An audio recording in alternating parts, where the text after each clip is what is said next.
Selamat datang kembali ke Cahaya Hati Channel bersama saya Sugianto Sulaiman. Saya hari ini mendapat pencerahan dari teman saya bernama Pak Andi, yang nanti kita mungkin bisa undang juga ke dalam podcast kita, mengenai adversity atau ketangguhan atau resilience. Nah, kalau bicara mengenai ketangguhan atau resilience, itu artinya orang gak gampang menyerah. Nah, celakanya di kita di Indonesia ini, terutama generasi milenial, Gen Y, Gen Z, itu tingkat resilience-nya atau tingkat adversity-nya itu rendah. Artinya mereka gampang menyerah. Nah, apa sebab generasi kita gampang menyerah? Sebagian karena generasi kita hidup dari keluarga menengah, baik menengah ke atas atau keluarga yang menengah atau menengah ke bawah. Hidup mereka cukup enak, rumah dengan fasilitas yang mewah, orang tua yang berkecukupan, sekolah yang tidak juga murah. Umumnya anak-anak seperti ini gayanya gaya borjul, gaya orang, para pangeran dan putri-putri. Nah, apakah kemewahan, kenikmatan, dan kemudahan hidup itu membuat mereka sukses? Oh, kalau itu ceritanya lain lagi. Bahkan lebih banyak yang gagal dari mereka yang sukses. Contoh misalnya, ada teman saya, ketika SMA bapaknya bilang, oh kita harus one step forward, satu langkah ke depan, karena itu anaknya dikirim ada yang ke US, ada yang ke Kanada, ada yang ke Australia, pokoknya luar negeri semua, biar saya dapat yang terbaik. Lalu disekolahkanlah ke luar negeri. Waktu SMA, kuliah, semua di luar negeri. Setelah sekolah, mereka pulang ke Jakarta. Di Jakarta, mereka bilang ke papanya, "Pak, kita mau ngapain? Kalau kerja nggak mau, Pak." Lalu bikin usaha. Ya usahalah dong. Kalau nggak mau kerja, ya udah usaha. Usaha apa, bingung juga kan? Nah, akhirnya bikin restoran, nyewa ruko. 2 tahun 9 miliar. Lalu macam-macam dengan koki, dengan segala macam. Akhirnya habislah duit kurang lebih 15 miliar. Uang tidak sedikit yang sudah dikeluarkan. 6 bulan buka, tutup, sepi katanya. Jadi mana bisa rame? Semua diserahkan ke karyawan. Apakah tidak diserahkan ke karyawan aja belum tentu rame, apalagi semua diserahkan ke karyawan.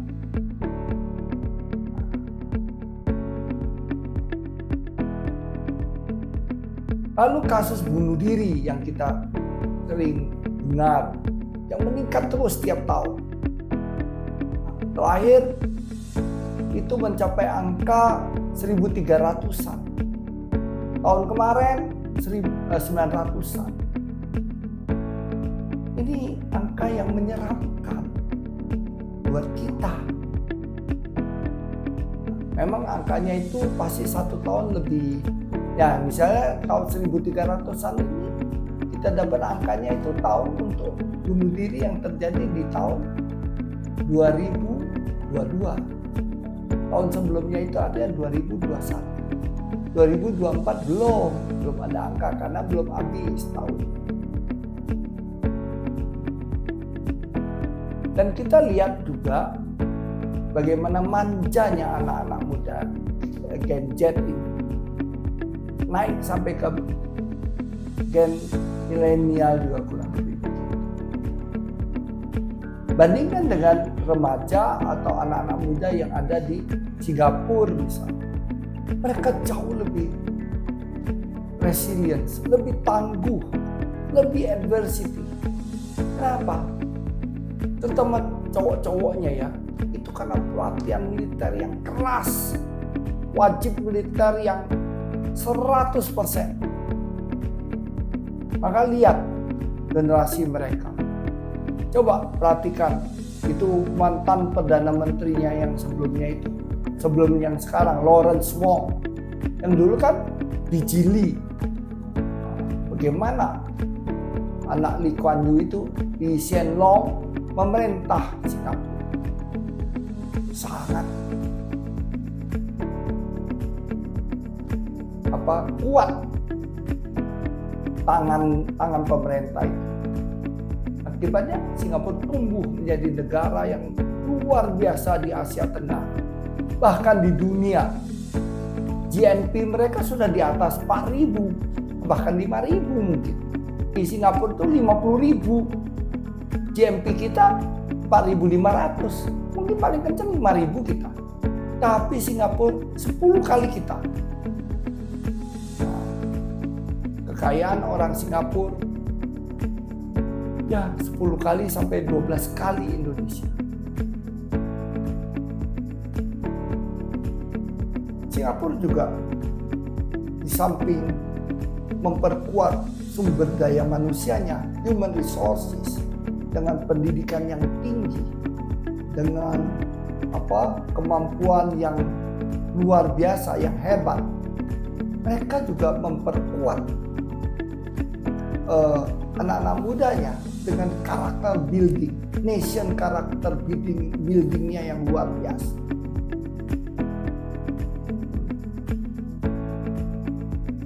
Tidak norak, tapi sangat responsif. Contoh ya, Anda kalau di Singapura, Anda tanya aja alamat, misalnya tempat atau apa, mereka sangat membantu. Padahal kan mereka negara-negara maju. Kenapa? Karena pendidikan. Singapura menyadari dirinya sebagai negara turis, negara dengan penghasilan atau mengandalkan tourism.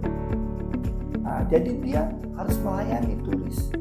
Dan semua warga Singapura harus menjadi hospital, ramah terhadap warganya. Nah, kembali ke masalah resilience. Nah, inilah yang menyebabkan kita mempunyai angka bunuh diri yang tinggi. Cepat putus asa, cepat menyerah. Nah, inilah yang kemudian menjelaskan kenapa angka bunuh diri kita tinggi.